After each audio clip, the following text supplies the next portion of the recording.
Estamos de regreso en Evas Urbanas. En este mes patrio es importante conocer detalles de estas celebraciones, porque aunque parezca mentira, algunos no sabemos exactamente en qué consiste, por qué hay que celebrar, qué celebramos y otros detalles que esta noche nos estará conversando el experto e historiador Rafael Casanova Fuertes. Bienvenido a Evas Urbanas, ¿cómo está? Muchas gracias a Evas Urbanas, muchas gracias a ti por la invitación. Aquí estamos para compartir esos aspectos que forman parte de nuestra identidad, los días patrios. Me contaba una madre de familia y me decía que sus hijos le estaban preguntando que por qué se celebraba el 14 y el 15 también. Es muy interesante esa pregunta, porque desfilamos, hay bandas de guerra que le llamamos antes bandas rítmicas, que rememoran los acontecimientos patrios.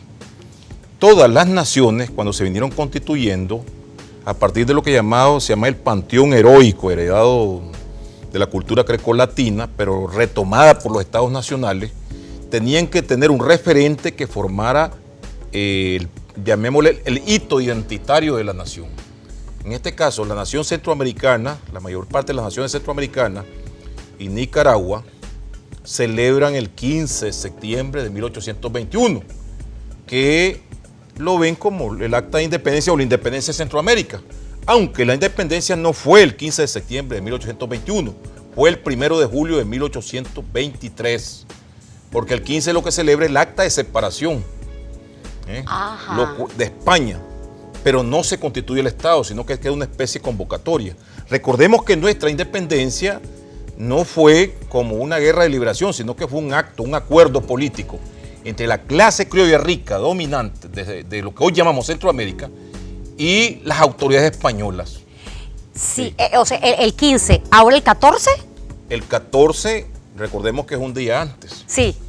Recordemos que el 14 se celebra la batalla de San Jacinto, nada más que ese acontecimiento se da años después, es decir, se da en 1856, 35 años después.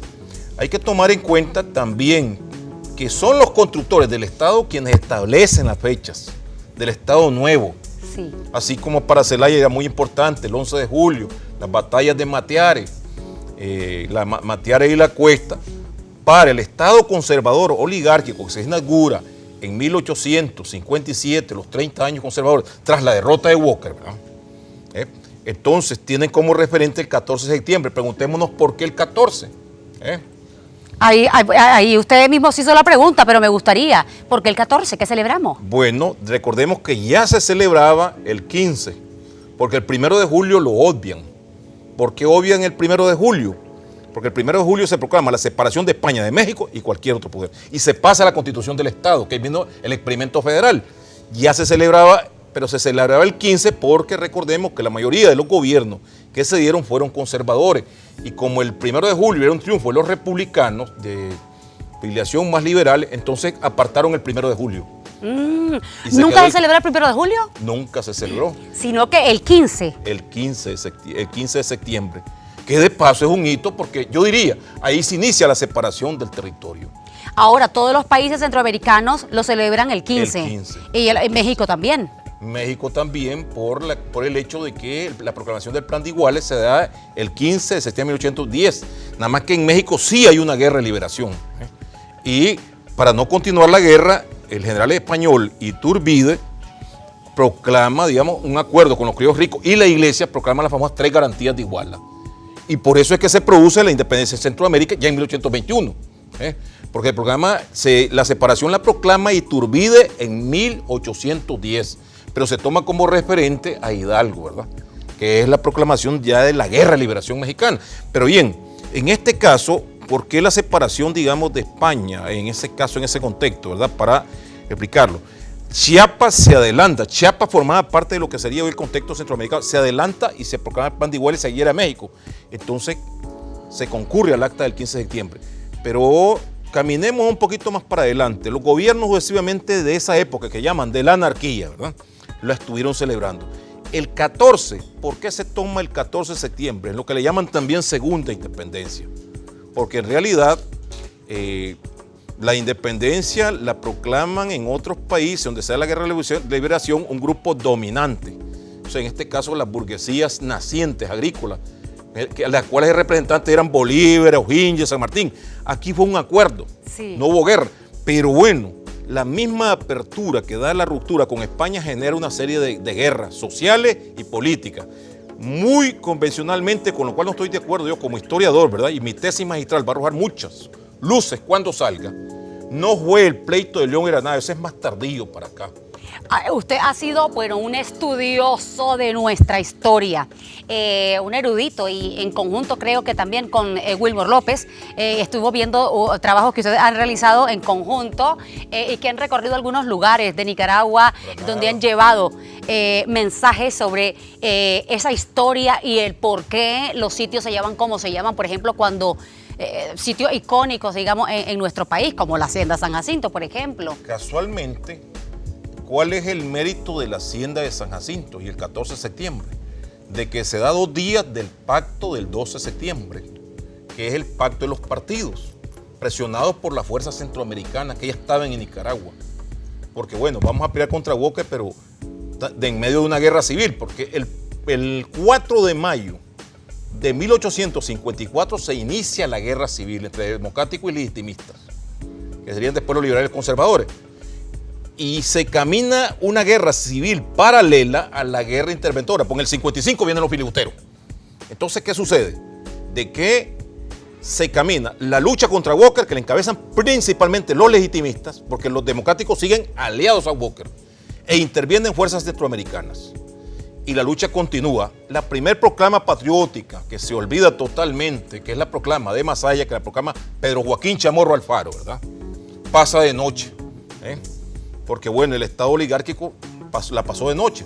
Recordemos que ahí gobernaban los chamorros, pero convenía tomar el 14 de septiembre, ¿por qué? Por 3 cosas fundamentales, ¿verdad? Muy importantes. Uno, se da 2 días después del pacto de la Unidad Nacional. O sea, se acaba la guerra civil y va la guerra contra Walker. Y intervienen directamente los centroamericanos, porque hasta ahora los que habían intervenido principalmente habían sido los costarricenses y las tropas auxiliares de los legitimistas, que eran encabezadas por Guardiola. En este caso ya todos los centroamericanos vienen y ya es una fuerza consistente contra Walker, porque el ejército de Walker se ha fortalecido.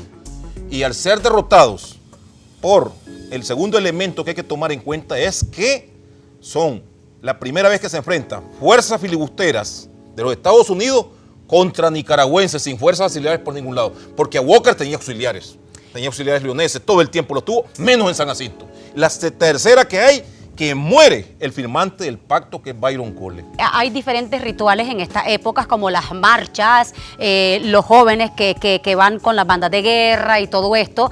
Hubo una confusión, incluso hace poco creo que Google puso la bandera nicaragüense, pero como que haciéndola pasar como que era, ¿cómo se llama?, de Salvador. Y porque se parecen algunas banderas, o sea, así a simple vista más o menos se parece, porque son azules y blancas. Sí, el color azul y blanco es retomado prácticamente porque Manuel Antonio de Arce, uno de los próceres, llamados próceres de independencia, que participa en el acta, hay un momento que iza una bandera azul y blanca en medio del jolgorio, ocasionada la ruptura con España. Y se tenía también como referente ahí el famoso paso de un prócer argentino muy temprano. Y ellos habían levantado una bandera azul y blanca. La única diferencia que tiene esa bandera es que lleva como un sol en el centro, ¿verdad? Recordando. Entonces, y la naturaleza pues, de la bandera azul y blanca tiene que ver con, bueno, los mares que rodean a Centroamérica. También tiene que ver con el escudo. Nicaragua retoma casi todos los elementos simbólicos de la República Federal. El escudo, Y ese escudo, ese escudo, digamos, que tiene los volcanes los digamos. 5 volcanes, sí. Las 5 repúblicas centroamericanas de esa época, pues. Sí. Porque prácticamente Chiapas se va afuera. Quedan solamente la República Federal. El sol. ¿Hace cuánto se elaboró ese escudo, meramente? 1824, ¿Quién lo 1825. Esos son los patriotas que fundaron la República Federal. Es que es interesante. Nosotros vamos a continuar conversando algunos detalles al respecto de las fiestas patrias, pero antes vamos a ir a un corte comercial y enseguida regresamos.